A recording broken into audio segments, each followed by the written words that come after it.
Hello, everyone, and welcome to a new edition of our Open Innovation Thursdays. 15 minutes to talk about open innovation and each of the chapters of the Oxford Handbook of Open Innovation, which was published already 1 year ago. We are very happy because we've been discussing with each of the authors of the chapters for almost 1 year now as well, and it's been an amazing adventure. My name is Marisol Menendez, and I'm an open innovation practitioner and enthusiast. I have my own company, Vilakatu, and I have an ecosystem, and all my life is about open innovation and ecosystem orchestration. That's why, for me, it's such a joy to discuss every week about all these different aspects of open innovation. And that's why also for me, it's a joy to get to know and spend this time with amazing people as Chloe. Chloe, welcome. Hello, how are you today? Hi, I'm good. Thank you. Thank you for asking.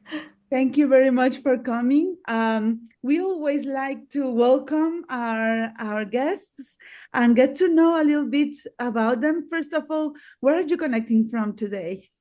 Oh, today, so I'm in the Netherlands. You're in Yes. the Netherlands, and this is amazing because we have people from all over the world, and each week Yes. they are connecting in a different place. So this book is truly a collection of global talent, and it's always very interesting to get to know this. And Mhm. we also like to get to know the person who is behind the interview. So can Yes. you please introduce yourself and share about your career, your background, and what do you do? Yes, for sure. Hi. I'm an assistant professor, tenure track in the School of Economics, Tilburg School of Economics and Management at Tilburg University. And right now I'm based in the Netherlands, but I also did a postdoc at Copenhagen Business School. This is where I met Nikolai Voss, and I'm still working closely with him. And I was originally born and raised in China, but I moved to Canada when I was a teenager, and I've been spending many years outside of Canada, outside of China. My research area is mostly in the field of entrepreneurship and also strategy. So I would say I very much do the intersection of entrepreneurship and strategy.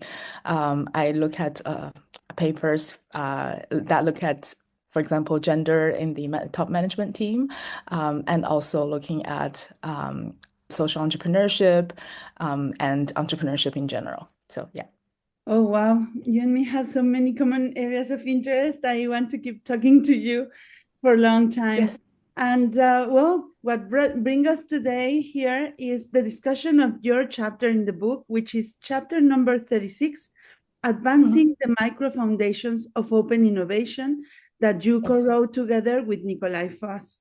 So can you Mhm. explain us what brought you guys to write this chapter and propose it to the book? Yeah, I think so. So Nikola has been working on basically Nikola is the founding father of the Micro Foundation framework, and he's been working on this concept for a long time.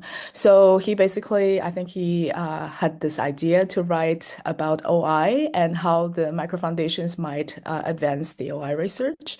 And he basically came to me and he said, "Are you interested in this idea? And would you like to collaborate on this piece together?" And I said yes. So that's how this piece was brought to the public. Yeah. This is amazing. I very much like this story, and I like how we are building like this general knowledge of open innovation piece by piece. And I'm very interested for you to explain us. And let's open now the discussion. Mhm. What is Yeah. this chapter about then? Yes. So in this chapter, we are mostly discussing, what has already been said, in terms of micro foundations in the OI framework. And we are saying that basically there is micro foundation, the mention of micro foundation or the allusion to it at the very beginning. But it's not discussed very openly yet. So we're trying to provide a clearer kind of definition of what do we mean by micro foundations in the OI literature, and we are also overviewing, kind of giving a brief literature review of what has been said already about micro foundations, and we're saying that well, we also outline a few suggestions for future research, basically by saying that, for example, if you want to look at the influence of demographic characteristics of the members of the upper echelons and OI employees, as well as the interaction of these characteristics and organizational level factors, I would think we can help explain how these things altogether drive OI outcomes. Yeah, so that is our contribution here. So interesting. And for those who are not familiar with the concept, because here we have practitioners and academics from many different disciplines. Right. Can you give us a brief explanation about microfoundations? Right. So essentially, how we view microfoundations, this is like a lens, this is an approach, basically. And it's usually grounded in a basic view of social reality. So basically, the phenomena of interest are inherently multi-level in nature. And we usually would connect the upper level, which is the macro level, to the lower level, which is the micro level. So essentially, every decision that's being made in the organization can be traced back to the person who is behind these decisions.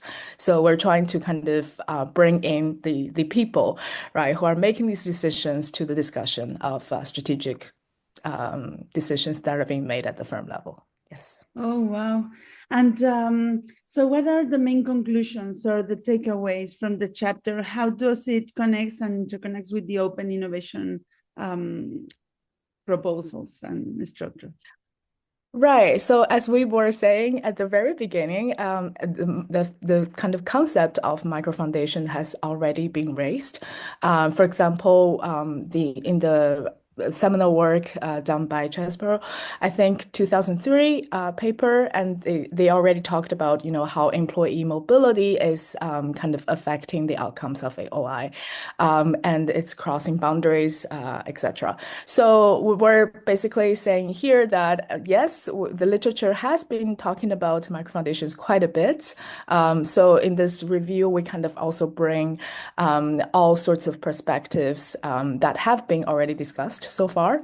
But we're saying that, well, okay, so we have been talking about the macro level, some more aggregated level constructs, and we have been talking about more individual level constructs. What is still missing here is basically the link, the systematic view of everything together and how they actually interact with each other.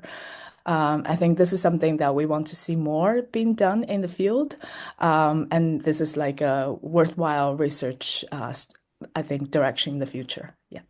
That's interesting. And what implications does it have for my fellow practitioners? Any advice or learnings that we can implement in the real lives in companies, small and big? Right.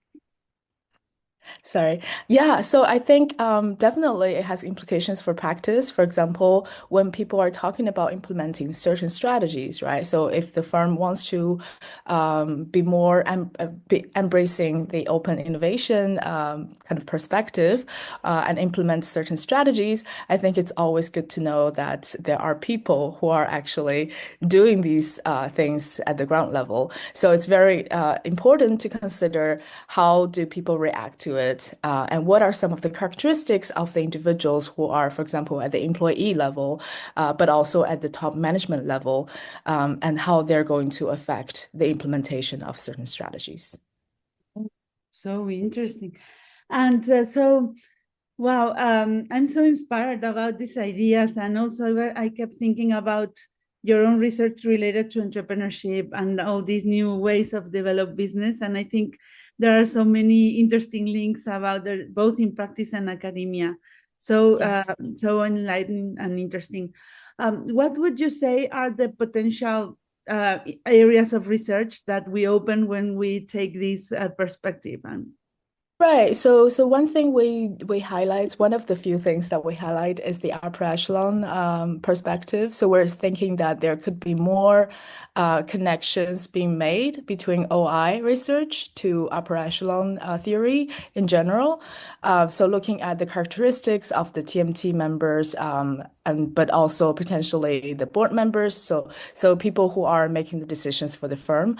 And we're also thinking that it's actually important to also think about the network theory. So essentially, we see these constructs constructs being mentioned a lot in the OI literature so far. So, for example, networks, knowledge flows, and we think it's important to also connect the lower I guess the lower level constructs, like at the personal level, to these kind of meso level or intermediaries that could actually also affect the outcome of OI. So we think a more systematic and also more comprehensive view of the system will help us understand OI a little bit better. So even connected with ecosystem theories and at the different levels of analysis, would it make sense? Maybe. Yes, definitely. Oh, so interesting. So, well, we are getting closer to the end of the session. It's always like the time flies, no, when we are trying to discuss this. But do you have any final idea, any takeout call to action for our viewers, both academics and practitioners, whomever you want to address? Yeah, I guess I do want to encourage people to also join us and work in the field by connecting, micro-foundational frameworks to OI research. And I do think that I also encourage practitioners to listen to our interview today and to also maybe perhaps read the chapter and get to know a little bit about, what has been going on in the both in the academic world, but also in the practice world. So yeah, I do hope that we get more insights also from the practitioners, because I think sometimes academic research can be lagging behind a little bit. So I think there's also a lot to learn from the actual practices. Yeah, and for this, we do the World Open Innovation Conference, where we are trying to bring academia and practice together, and I will be looking forward finding ways to create bridges, no, to intertwine knowledge here. And I think we get a lot of inspiration from this, and very, I appreciate it a lot. And also maybe to comment everyone, take a special look at the bibliography with each chapter, because it also helps you to go further in the research and connection of other research, other papers, and other reference that help you get deeper into the topic, no? Yes, definitely. Yeah, that's a wonderful suggestion. Chloe, thank you very much for connecting today. It was so interesting. Let's keep building knowledge, and thank you very much for your time today. Thank you so much for having me. It was great. Thank you. Bye. Bye.